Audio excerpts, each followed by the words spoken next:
तो hello student, लो आ चुका है पार्ट 2 कक्षा 11वीं का अर्धवार्षिक परीक्षा 2024-25 हिंदी का रियल पेपर का ये सेकंड पार्ट है।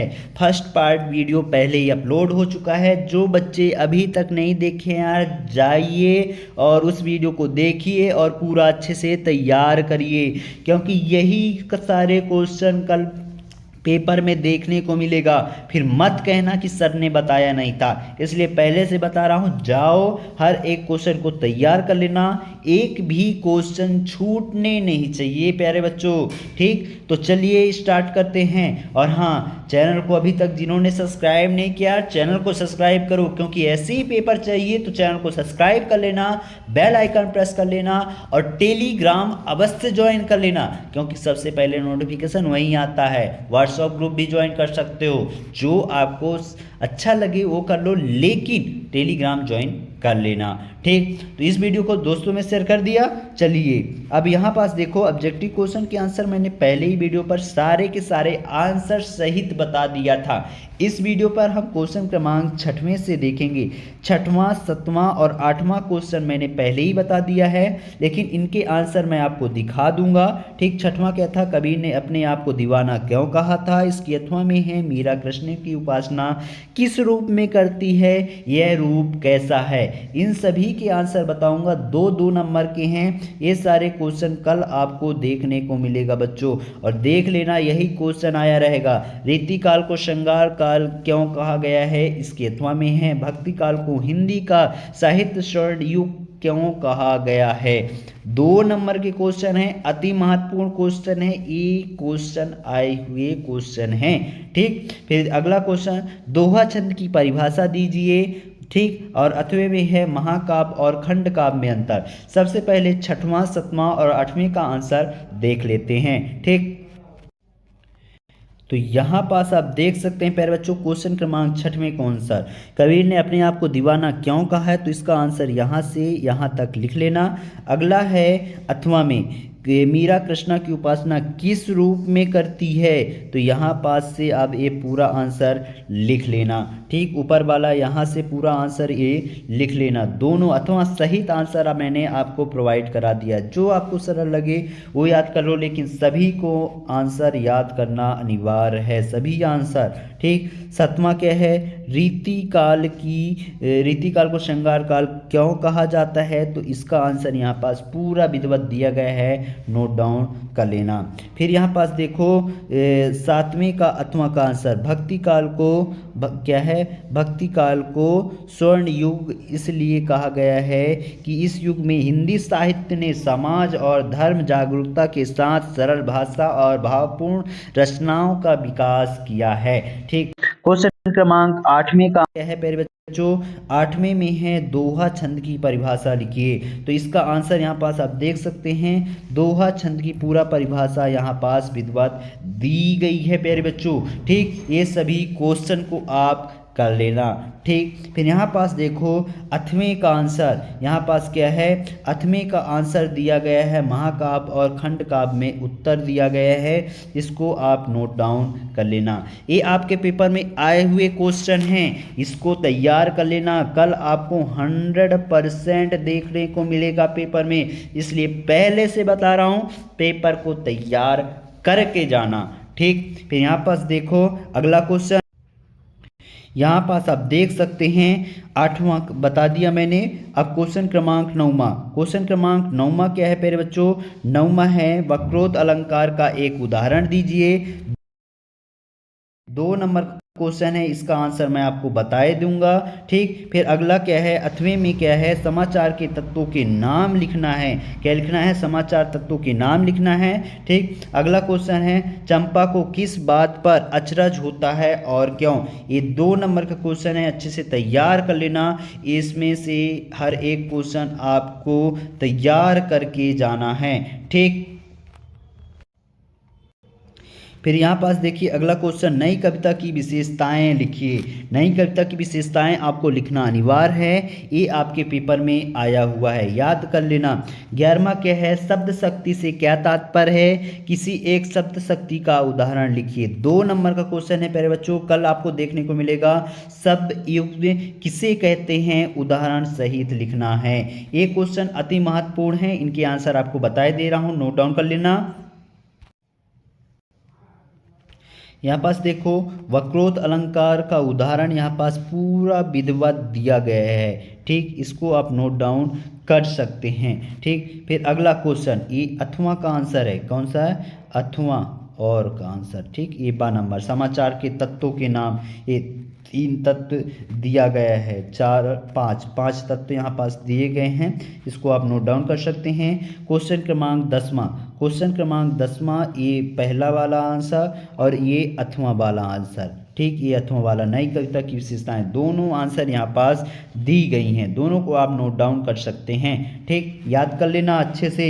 11वां नंबर यहाँ पास दिया गया है, शब्द शक्ति से क्या तात्पर्य है, ये यहाँ पास पूरा उदाहरण सहित दिया गया है, अच्छे से तैयार करके जाना। फिर ये 11वीं की 8वां का आंसर है, कौन सा है, 8वां का आंसर है 11वीं का, ये पूरा अच्छे से शब्द युग्म से क्या तात्पर्य है, तो ये आप अच्छे से तैयार कर लेना। अगला क्वेश्चन क्या था, 12वां नंबर, क्वेश्चन क्रमांक 12वां, प्रयोगवादी कविता की विशेषताएं लिखिए और इसके 8वां में था लोकयुक्ति और मुहावरे में अंतर लिखिए। दोनों को आप अच्छे से देख लीजिए, दोनों क्वेश्चन आपको तैयार करके जाना है बच्चों, क्योंकि ये आपके पेपर में आया हुआ क्वेश्चन है, ठीक। मैंने आपको 12वां को आंसर बता दिया। 13वां क्या है, कोई दो खंड काव्य और उनके रचनाकारों के नाम लिखिए, या कि 8वां में क्या है, यमक अलंकार की परिभाषा उदाहरण सहित लिखिए। ये दोनों क्वेश्चन बहुत ही महत्वपूर्ण है, इसको तैयार कर लेना। अगला क्वेश्चन देखो यहाँ पास, लक्षणा शब्द शक्ति की परिभाषा उदाहरण सहित लिखिए। 2 नंबर का क्वेश्चन है, इसके में 8वां में है मियां नसीरुद्दीन के व्यक्तित्व की 2 विशेषताएं लिखिए। दोनों क्वेश्चन बहुत महत्वपूर्ण है प्यारे बच्चों, अच्छे से तैयार कर लेना। अगला क्वेश्चन क्या है, नमक का दरोगा कहानी का कौन सा पात्र आपकी सर्वाधिक प्रभावित करता है और क्यों, और इसके 8वां में क्या है, राजस्थान में कुएं किसे कहते हैं। ये भी बहुत अति महत्वपूर्ण क्वेश्चन है, इनके आंसर मैं आपको बता दूंगा, नोट डाउन कर लीजिएगा। निम्नलिखित बिंदुओं के आधार पर सूर्यकांत त्रिपाठी निराला और रघुवीर सहाय की साहित्य की विशेषताएं लिखने को कहा गई है। तो ये पॉइंट है, 2 रचनाएं, भाव पक्ष, कला पक्ष और साहित्य में स्थान। तो पहले इनके आंसर देख लेते हैं। तो यहाँ पास आप पूरे क्वेश्चन देख सकते हैं। 13वां, खंड काव्य और उनके रचनाकार, पंचवटी के रचनाकार कौन है, मैथिली शरण गुप्त, और साकेत के मैथिली शरण गुप्त, दोनों के आंसर हो गए। फिर 8वां वाला आंसर क्या है, 8वां का है यमक अलंकार की परिभाषा, और ये है उदाहरण, ठीक। इसको आप अच्छे से नोट डाउन कर लो, ये स्क्रीनशॉट ले सकते हो, ये उदाहरण ऊपर भी दिया गया है। ये क्वेश्चन क्रमांक 14 क्या है, लक्षण शब्द शक्ति की परिभाषा और मियां नसीरुद्दीन के व्यक्ति की विशेषताएं, ये 8वें वाला आंसर है। तो ये दोनों का आप अच्छे से कर लेना, ठीक। अगला क्वेश्चन, नमक का दरोगा, 15 नंबर में एक क्वेश्चन था नमक का दरोगा वाला, तो इसका आंसर यहाँ पास है। फिर उसके 8वां में था राजस्थान में कुएं को क्या कहते हैं, तो ये सारी चीज़ें यहाँ पास आंसर दी गई है, नोट डाउन कर सकते हैं। क्वेश्चन क्रमांक 16 क्या था, सूर्यकांत त्रिपाठी निराला की 2 रचनाएं दी गई हैं, भाव पक्ष, कला पक्ष और साहित्य में स्थान, ये सारी चीज़ें आप लिख लीजिएगा, ये सूर्यकांत त्रिपाठी निराला जी की है, ठीक। फिर यहाँ पास रघुवीर सहाय का भी दिया गया है, 2 रचनाएं दी गई हैं, हंसो हंसो जल्दी हंसो और लोग भूल गए, भाव पक्ष है और साहित्य में स्थान है। ये सारी चीज़ें पॉइंट आपको लिखना ज़रूरी है, याद करके जाना, और इसको और हो सके तो और थोड़ा सा बड़ा पॉइंट बना करके लिखना, ठीक।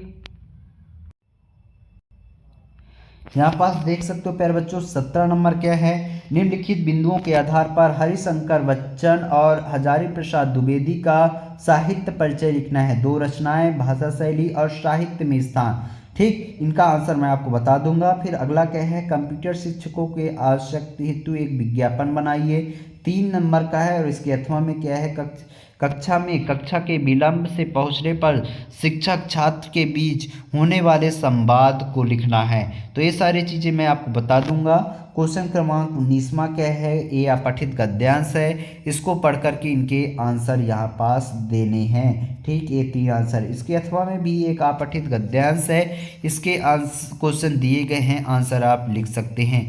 ये 20वें में क्या है, संदर्भ प्रसंग सहित व्याख्या लिखना है, इनके भी आंसर मैं आपको बता दूंगा। आप देख लीजिए क्वेश्चन, इनके आंसर बता दूंगा। 21वें में भी है, गद्यांश के संदर्भ सहित व्याख्या लिखना है, सारे चीज़ें आपको बता दूंगा। क्वेश्चन क्रमांक 22वां क्या है, परीक्षा काल में ध्वनि विस्तारक यंत्रों पर बजने वाले रोक लगाने हेतु जिलाधीश को प्रार्थना पत्र लिखना है। और इसके अथवा में क्या है, अपने पिता को अपनी परीक्षा की तैयारी के लिए विषय पर पत्र लिखना है। फिर यहाँ पास देखो अगला क्वेश्चन है 23वां नंबर, निम्नलिखित विषयों में से किसी एक विषय पर रूपरेखा सहित निबंध लिखिए। जीवन में खेलों का महत्व, विद्यार्थी और अनुशासन, कंप्यूटर का महत्व और जल है तो कल है। इन सभी के आंसर मैं आपको यहाँ पास प्रोवाइड करा रहा हूँ, आप इसको देख लीजिए। यहाँ पास आप देख सकते हैं हरिशंकर बच्चन की 2 रचनाएं दी गई है। यहाँ पास 2 रचनाएं, मधुशाला और निशान निमंत्रण। ठीक, फिर यहाँ पास देखिए भाषा शैली और साहित्य में स्थान, ये पॉइंट आप लिख लेना। ठीक, हो सके तो इसको और थोड़ा सा बढ़ा करके लिखना पॉइंट। हजारी प्रसाद द्विवेदी जी की है, अथवा में था और वाला आंसर है। इनकी 2 रचनाएं यहाँ पास बता दी गई हैं, भाषा शैली और साहित्य में स्थान। बहुत ही अच्छा यहाँ पास बताया गया है, इसको आप नोट डाउन कर लेना। एक विज्ञापन लिखना है जिसमें कंप्यूटर शिक्षकों की आवश्यकता है, तो यहाँ पास से विज्ञापन, एक बढ़िया सा विज्ञापन बना लेना। ठीक, यहाँ पास और कुछ पॉइंट दिए गए हैं, इसको भी आप ऐड कर सकते हैं। ठीक, फिर इसके अथवा में और वाला अथवा में शिक्षक और छात्र के बीच संबंध, तो ये शिक्षक छात्र, फिर शिक्षक, फिर छात्र, इस तरीके से आप लिख सकते हैं बड़े आराम से। थोड़ा सा और बढ़ा करके पॉइंट, मैंने सिर्फ 2 बार शिक्षक लिया है, 2 बार छात्र की बात लिया है, आप और बढ़ा सकते हो। क्वेश्चन क्रमांक 19 के जो गद्यांश हैं उनके आंसर हैं ये, और इसके अथवा का आंसर यहाँ पास दिया गया है। स्क्रीनशॉट कर लो या वीडियो को रोक करके लिख सकते हो, ये सारी चीज़ें आपके लिए महत्वपूर्ण हैं। क्वेश्चन क्रमांक 20 में संदर्भ प्रसंग सहित व्याख्या करना था, तो ये ऊपर वाले का ये संदर्भ सहित व्याख्या है। फिर यहाँ पास देखो ये अथवें का है, ये वाला अथवें का है, ख नंबर। ठीक, ये सही, सब सही। ठीक, क्वेश्चन क्रमांक 21 में भी संदर्भ सहित व्याख्या लिखना था, संदर्भ प्रसंग और यहाँ पास व्याख्या दी गई है। और उसके अथवा वाला का है संदर्भ प्रसंग और यहाँ पास व्याख्या, सारी चीज़ें स्पष्ट रूप से दी गई हैं, आप इसको नोट डाउन कर सकते हैं। ये यहाँ पास ध्वनि विस्तारक यंत्रों पर रोक लगाने हेतु प्रार्थना पत्र, आप अच्छे से देख लीजिए, पूरा अच्छे से लिखा गया है। और यहाँ पास ये पिताजी को पत्र वगैरह, तो ये आप देख सकते हैं, इसको और थोड़ा सा पत्र बढ़ा लेना। लेकिन निबंध थोड़ा सा मैंने अच्छे से बढ़ा करके लिखा है, रूपरेखा वगैरह पहले लिखना है। फिर प्रस्तावना लिख लीजिए, जल का महत्व, जल के संकट, जल के उपाय, ठीक, निष्कर्षण, ये सारी चीज़ें आप अच्छे से बना करके लिख लेना। ठीक प्यारे बच्चों, तो सारे क्वेश्चन के आंसर मैंने आपको प्रोवाइड करा दिए हैं। आशा करता हूँ आपको सब समझ में आ गया होगा। मिलते हैं नए वीडियो के साथ। ठीक।